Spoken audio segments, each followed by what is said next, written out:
Agama apa? Selanjutnya, saya perlu memperingatkan bahwa sumpah yang akan saudara ucapkan ini adalah mengandung tanggung jawab terhadap bangsa dan negara Republik Indonesia. Tanggung jawab memelihara dan menyelamatkan Pancasila dan Undang-Undang Dasar 1945, serta tanggung jawab terhadap kesejahteraan rakyat. Sumpah ini di samping disaksikan oleh diri sendiri dan oleh semua yang hadir sekarang, juga yang penting sekali disadari bahwa sumpah ini disaksikan oleh Allah Subhanahu wa Ta'ala.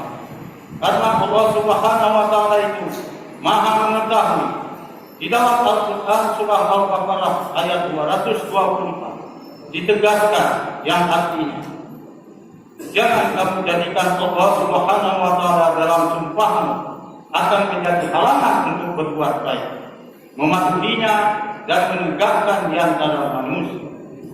Oleh karena itu, memang manusia hanya dapat mengetahui dari kata-kata dan perbuatan seseorang, tetapi Allah Subhanahu wa Ta'ala mengetahui apa yang tampak dan apa yang tersembunyi dalam diri saudara. Allah Subhanahu wa Ta'ala mengetahui kedua-duanya, apa yang diucapkan dan apa yang tersimpan di dalam hati saudara. Dan kepada Allah Subhanahu wa Ta'ala itulah akhirnya pertanggungjawaban akan saudara berikan. Ikutilah kata-kata sumpah yang saya ucapkan ini.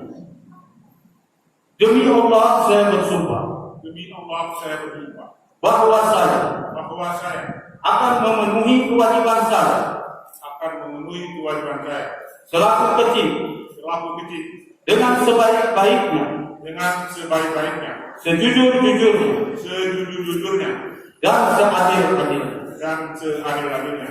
Bahwa saya akan selalu taat dalam mengamalkan dan mempertahankan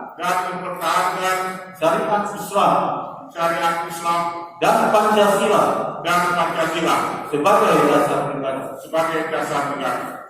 Dan bahwa saya akan menegakkan kehidupan demokrasi dan Undang-Undang Dasar 1945 dan Undang-Undang Dasar 1945 serta melaksanakan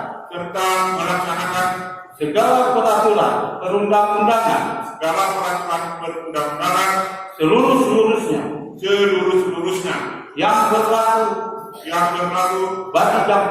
bagi kampung, daerah dan negara kesatuan Republik Indonesia.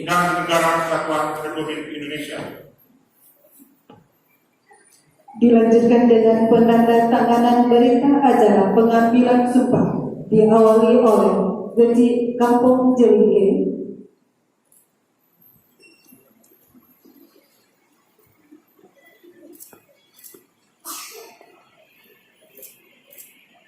Pengukuh sumpah.